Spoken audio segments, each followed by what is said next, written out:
처음 골다공증에 대한 진단, 유병률에 대한 질문 이렇게 시작하겠습니다. 첫 번째, 골밀도입니다. 50대 중후반 여성이라면 별다른 증상이 없어도 골다공증 검사를 해야 하나요? 요 문장 그대로 저는 번역을 해서 다시 입력하고 그걸 다시 번역하는 이런 작업을 하고 있거든요. 챗GPT 보겠습니다. 골다공증 많이 아시겠지만 골다공증 자체는 낮은 골밀도로 특징으로 하는 질환이고 노인, 특히나 폐경후 여성 같은 경우는 골절 위험을 증가시킬 수 있죠. 그래서 50대 중후반 여성부터는 반드시 체크해 봐야 되는 거고, 그때 검사는 골밀도 스캔, 덱사 스캔이라는데 이와 같은 골다공증 검사를 시행해야 됩니다. 남성 같은 경우는 70세 이상부터 이제 골밀도가 보험이 되는데, 우리나라에서는 65세 이상 여성과 70세 이상 남자는 증상과 위험 요인 관계없이 선별 검사 1년에 한 번씩은 체크해 보는 게 필요할 것 같고요.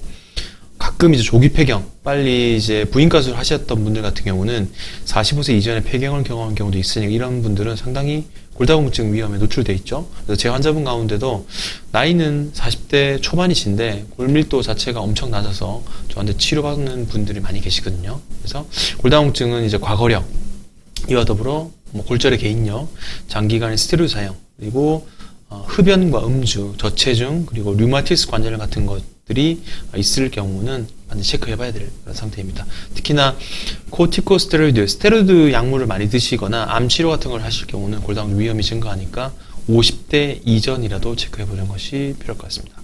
바드는요, 정답은 yes, 네 했죠. 증상이 없더라도 골다공증 검사를 받아야 합니다. 골다공증은 침묵의 질병으로 골절이 발생하기 전에는 자신이 골다공증 걸렸을지 모를 수 있습니다.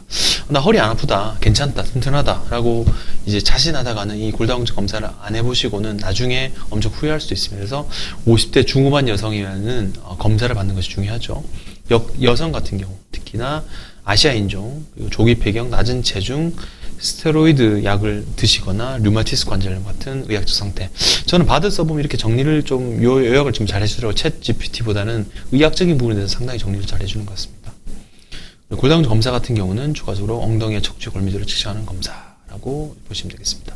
폐경기 증상, 안면 홍조 있죠. 그리고 우울증, 건조증, 관절통 이 있을 수 있고, 아까 보시겠지만 이제 40대에서 60대, 50대 여성 같은 경우는 여성 호르몬이 줄어드니까 당연히 체크해 보셔야 될 것 같고, 남자 같은 경우는 보통 이제 흡연, 음주에 대한 그런 골다공증이 차이가 많은데 여성분들은 폐경 이후 많이 생기게 됩니다. 이런 것도 아까 2차성 골다공증 말씀드렸죠. 약물이나 내과적인 질환 자체가 골다공증을 일으킬 수 있습니다. 50대 이전이라도 이런 질병이 있거나 약을 쓰시면 반드시 체크해 보는 것이 필요할 것 같습니다. 연이요, 혹시 젊은 나이에도 골다공증이 생길 수 있나요? 라고 이제 질문을 넣어봤죠.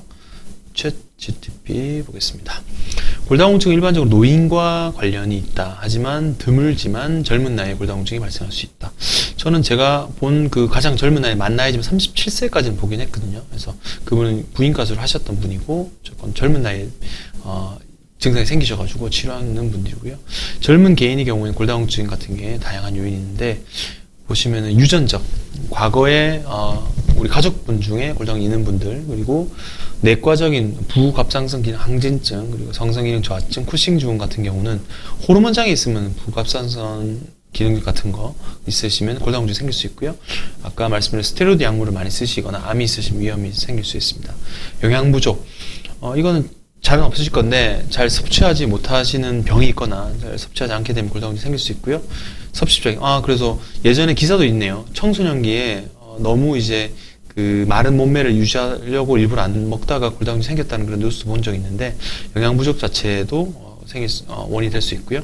섭식장애, 신경적으로 이제 폭식증 같은 먹고 구토하고 이런 것들로 인해서 영양결핍이 생기면은 골다공증이 생길 수 있죠. 그래서 이와 더불어 약물, 항경련제, 갑상선 호르몬의 과도한 사용으로 생길 수 있습니다.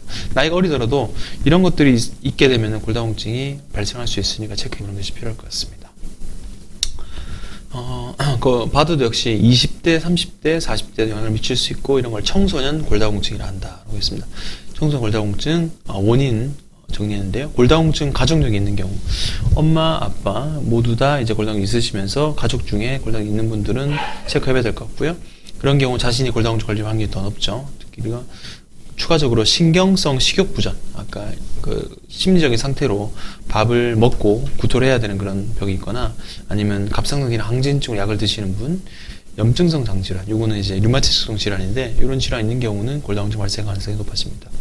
스테로이드 오래 사용하시면 생기고요. 류마티스 관절 환자는 그래서 스테로이드 장기간 사용했기 때문에 뼈가 상당히 약하시죠. 그리고 골절 같은 경우도 생긴다면은 청소년 골다공증이 생길 수 있습니다.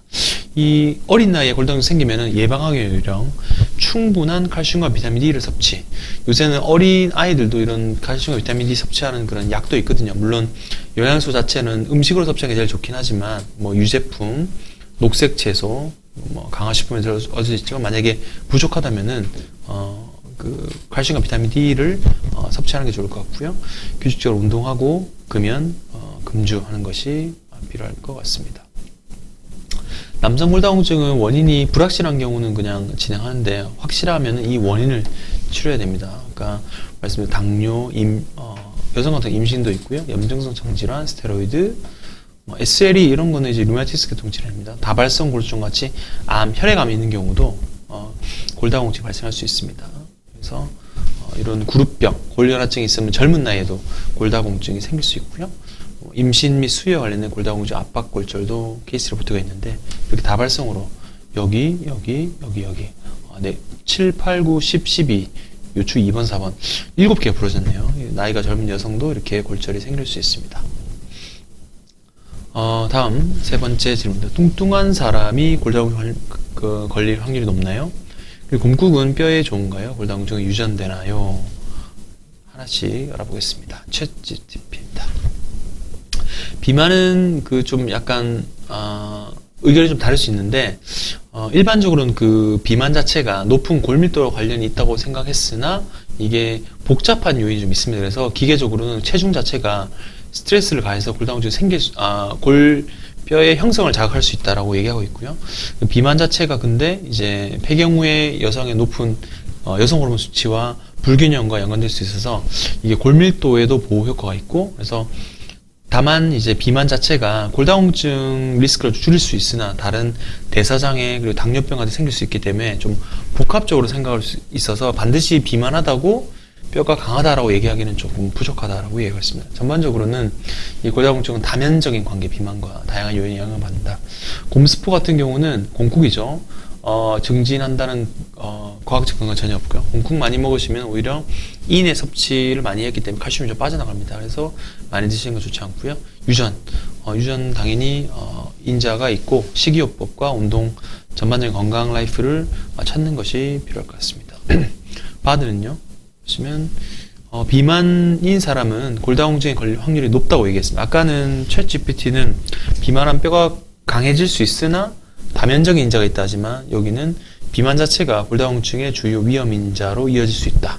저는 바드의 그런 그 내용을 더 신뢰하고 있긴 한데 이게 맞는 말일 것 같고 이 비만이 낮은 BMD 골밀도로 이어질 수 있는 원인은 비만 자체가 염증을 일으켜서 뼈를 손상시킬 수 있고요. 그 다음에 비만 자체가 뼈 건강에 중요한 호르몬 불균형을 초래할 수 있기 때문에 비만하시면 골다공증이 좀 낮을 수밖에 없습니다. 그리고 곰탕 같은 경우는 실제로는 뼈에 해로울 수 있죠. 아까 제가 말씀드린 인 수치가 많기 때문에 골밀도 자체를 더 낮추어서 골절이 생길 수 있는 가능성이 높아지고요. 그래서 뼈 붓기 위해서 곰국을 많이 드시는 거 별로 추천드리지 않습니다.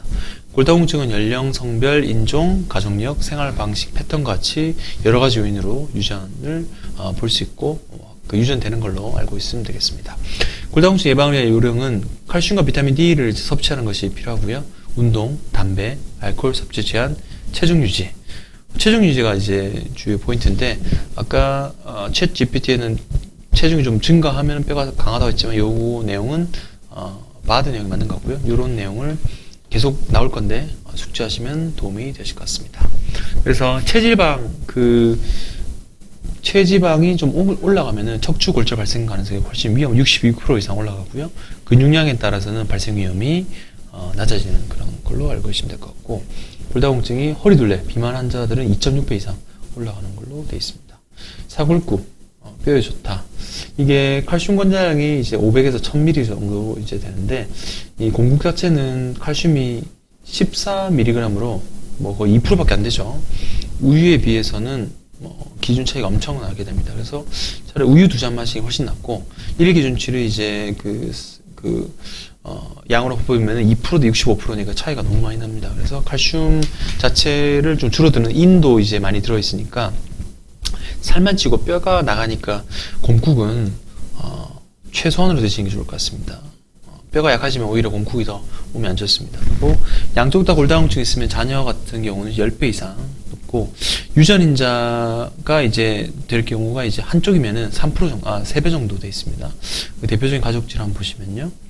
암 같은 경우는 2배 이상, 그리고 심혈관 질환은 2배 이상, 그리고 당뇨 같은 경우는 20에서 40%, 알츠하이머, 치매도 2-3배 정도 되고요. 아토피도 절반 이상 되고, 고혈압은 30에서 50% 정도, 조울증이 절반 전후로 있고, 탈모도 남자는 많이 있고요.